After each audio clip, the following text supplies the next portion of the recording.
I'm back! I just got back from CES in Vegas, and I'm going to tell you about all the cool things I saw. But first, really quick, some of you probably already know, but for some of you that don't know, I'm moving to LA in a week. I think it's a week now. I have so much packing to do, but that's kind of like why the display cases are all sad and deserted looking. And once I get set up in the new apartment, I promise I'll do a new apartment tour video for you guys.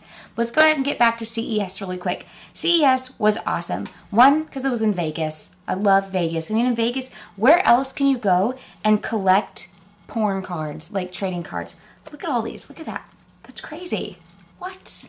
Yeah, you just walk around on the street and these little dudes and some chicks are sitting there and they'll click them at you like this, and then they hand them to you. And you can kind of collect them. Yeah. Also, what's awesome about CES is, of course, all the cool tech and games and just cool stuff that's there. There's not a whole lot of gaming, which is a little disappointing, so don't ever go to CES to see gaming because there's really not much of a presence at all. It's very little, but so little that it's hard to even call it a presence. It's just like 5%. On top of that, there's tons of TVs, car stereos, tons of iPhone cases. Like, holy crap, I didn't know this world was in need of so many different iPhone cases. And the other thing that was running rampant at CES was headphones.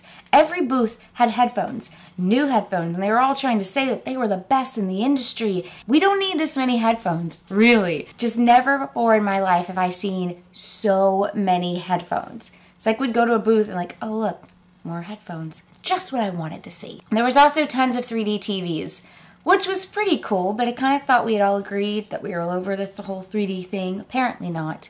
The best TV that I saw was definitely at Sony. They had the 4K TVs.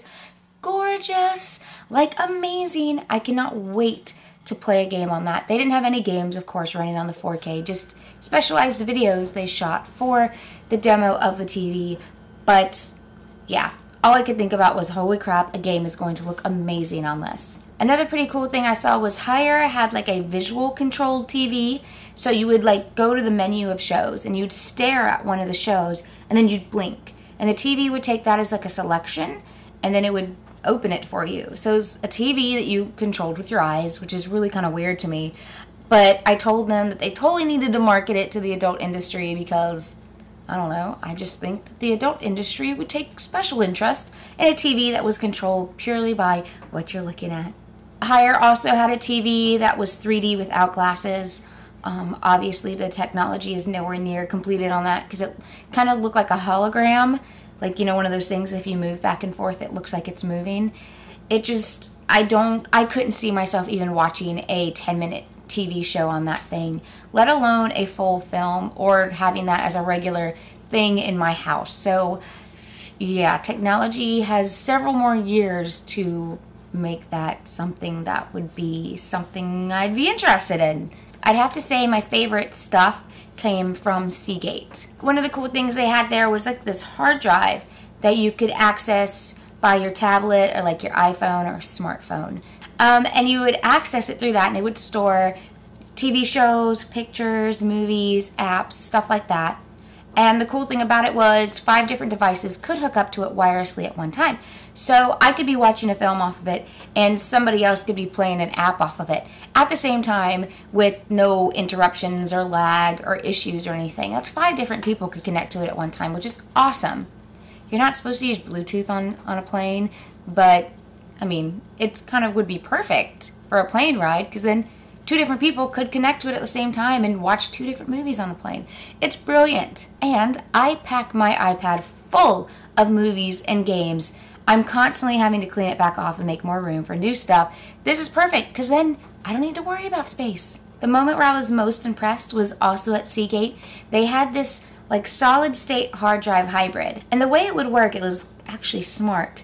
And it would understand what kind of data you were accessing the most on a more regular basis. And it would store that stuff, I think it was on flash, they said? Or, I don't know, they would store it on the part where it was readily available. It was like right there, on the go, ready for you to access it at any time. So it didn't really have to dig down in a hard drive to get that information. So, for gamers it was perfect because it would be able to load up the loading time and those loading screens really quickly because it was all just right there on the ready. Now, when they really impressed me was they showed me they had two PS3s hooked up right beside each other. They both were going to boot up the exact same loading of Dragon Age Origins. They had me right there. Dragon Age Origins, done. Love that game. But so they were going to boot up the same save at the exact same time. One had the solid state, one did not. One was a basic PS3.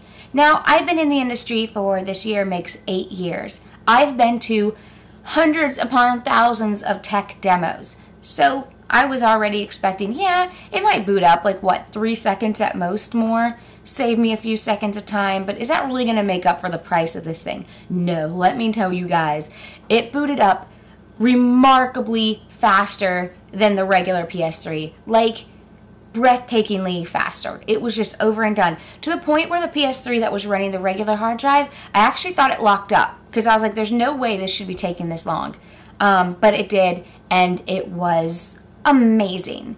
I want my computers to have that hard drive. I want my gaming systems to have that hard drive. And the cool thing is it replaces that information. So if I'm done with Dragon Age Origins and I start playing Guild Wars 2, which I'm playing just the hell out of right now because I love that game, it knows that now I'm accessing a different game more often, and it replaces that Dragon Age information or that past game information with what I'm accessing the most often currently.